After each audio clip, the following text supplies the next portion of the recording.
I have a crazy speaker backpack. I've often been found running around the streets blasting music and trying to play a bit of a dance Pied Piper.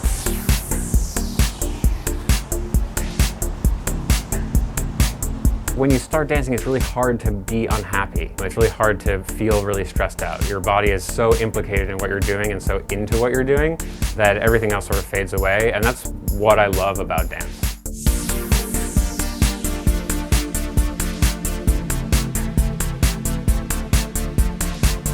I'm Jamin Warren, founder of Killscreen, and I'm standing outside the offices of Harmonix, a Boston-based video game development company.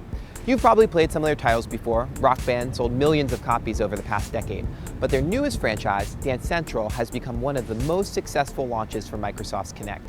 The game's pretty straightforward. You stand in front of your television, dance to top 40 hits, but behind this seemingly simple game lies a very complex approach to human-computer interaction. Matt Bach is lead designer for the entire Dance Central franchise. Turning the nuances of music into complex gameplay is his specialty. So this is our internal engine. These are the tools that we use to build Dance Central. What we're looking at right now is what the choreography and authoring teams end up looking at, which is the way we end up building all the detection for the game.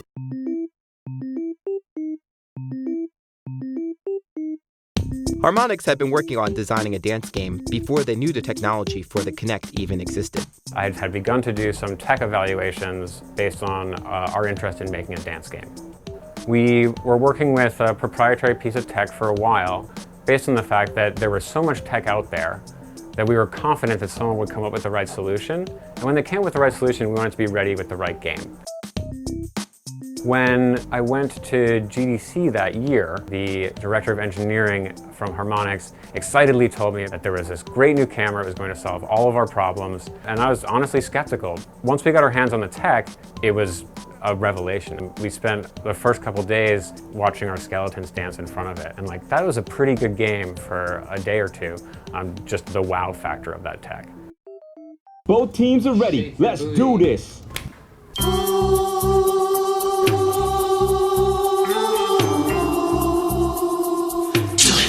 The Kinect is an incredibly novel device. It uses an optical and infrared camera to detect your body in 3D space, allowing the Xbox to accurately build a virtual skeleton of your body. The first thing that we do when we're trying to make a new dance for Dance Central is assign the song to a choreographer. Once we've worked out any issues with the dance and made sure it's right for the game, we take them down to our motion capture studio, and they put on these suits that are covered with red lights. And the red lights are all at a slightly different frequency so they can be tracked. And we use the suit that they're wearing to capture their animation data. 3, 2, 1, pose. Aye. We need to be able to establish a baseline of what is or is not a particular performance of a move. Because there's going to be tons of differences based on their own individual proportions, the way that they sort of see the move, and their subsequent performance of it.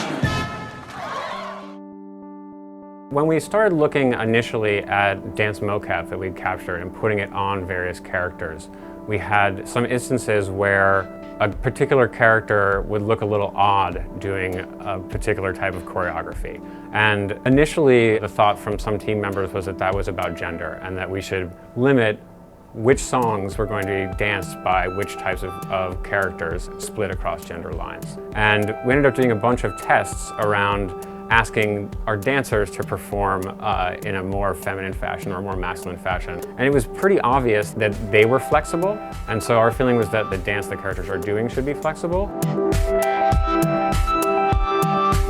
Dance Central functions in a lot of different ways for all sorts of different people. We've seen amazing weight loss stories around the game. There's plenty of people who look at it as their cardio routine.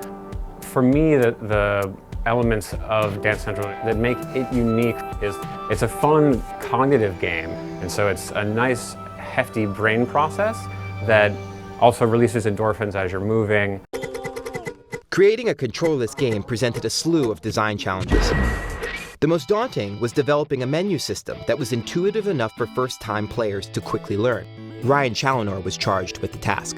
Creating the menu system, like the paradigm for navigating the menus, was about a 6-month process. We had about 10 fully developed prototypes and a bunch of other ideas along the way. But there was things like hover buttons or like having buttons that had little notches in them so you could grab them and slide them. One of the things about the Kinect is like you have to have a person there for it to see. So I have like this dummy that I put next to me. We call him Swipey. He allows me to do 2-player interactions when I only have one person. Using the Kinect to control menu was a pretty difficult task to figure out because there weren't any examples to look to. I think it's important to get inspired by old types of interactions, but you shouldn't just try and map Kinect to an existing solution. Dance Central functions in a lot of different ways for all sorts of different people. The social function is the one that's more interesting to us. I mean, we want to still have great, reliable systems. We want to, utilize the architectures that we're building as best we possibly can. But ultimately, the judgment call we make is, do we make this person feel like an awesome dancer? Do we make them achieve a certain flow state? What have people wanted to do but not been able to do that we can give them a connection to?